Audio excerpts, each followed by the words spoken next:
Okay, here's a quick tour of the she shed that is going to be designated as Spiderwort Studio. I should have probably had that door painted blue like Spiderwort color, but they didn't have anything close. Everything was all bleh. Anyhow, that's just one of those things that I can change. So yeah, it's not huge. It's only like 10 or 12 wide by 16 foot long. So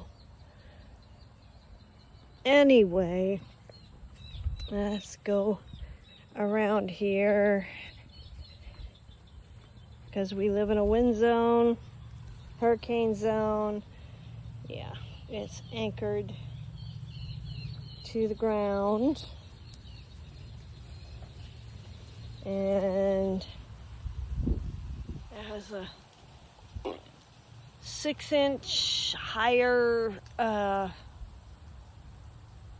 roof peak so that it would have a roof vent, which helps with the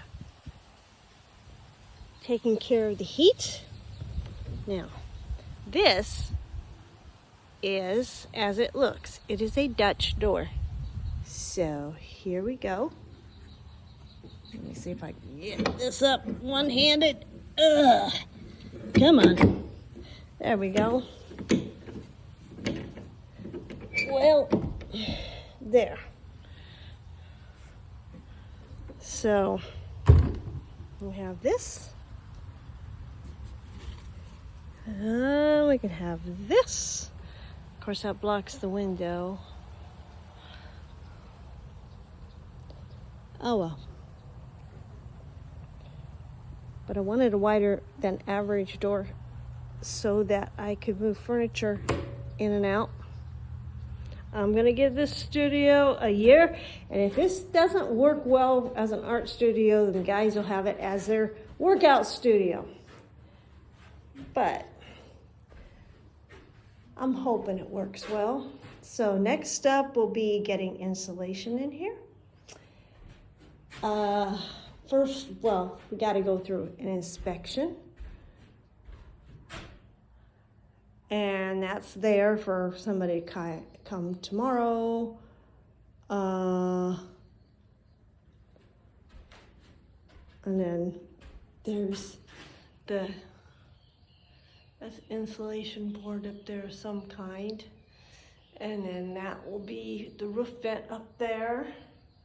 So as soon as the roof thing is inspected, then they can put the shingles on, the liner and the shingles, and then this is the roof vent that goes on and shingles on top of that.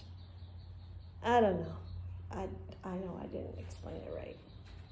But yeah, we have plenty of wall space here for art supplies.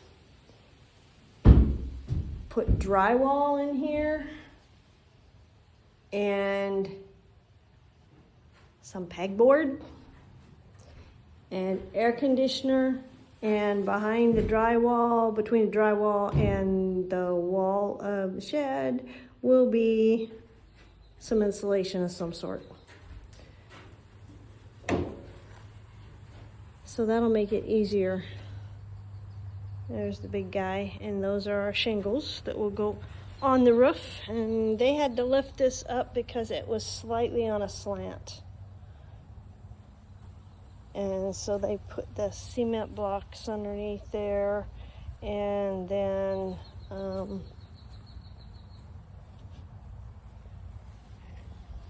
yeah. And this has got a steel foundation thing here that it sits on, so that way it can hold things that are heavyweight. So I may just bring out my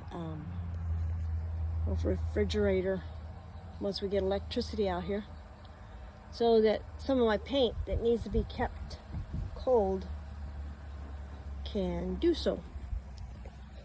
Okay, so we're gonna take this now out of here. See if I can lift it. Okay. And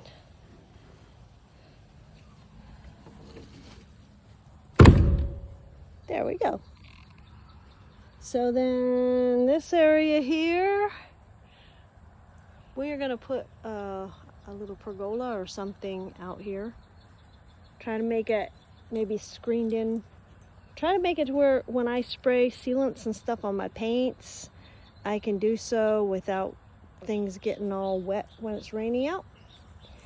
As you can see, my bee balm is blooming over there. So I'm gonna have a pretty scene here. A place over there to put my herb cauldron and cook up some herbs. Are you all right, little man?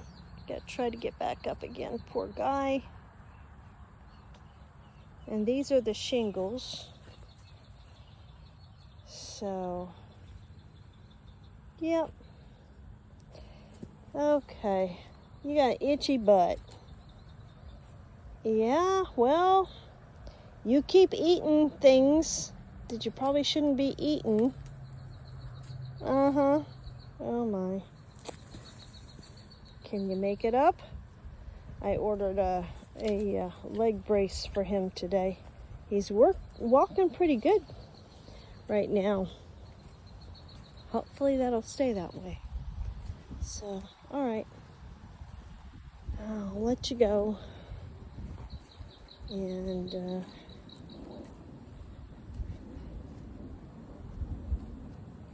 oh, here's Pretty's.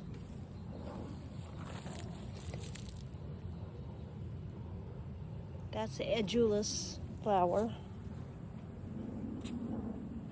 And these are the Incarnata flower. So we have the purple and the gold fruit. And the first fruit dropped on the ground today. And I gave it to one of the guys that was working on the shed. He knew what they are. So now the rest of the fruit will be ours, or we'll send them to our relatives, or we'll give it to the neighbors. Okay. Well, have a good evening.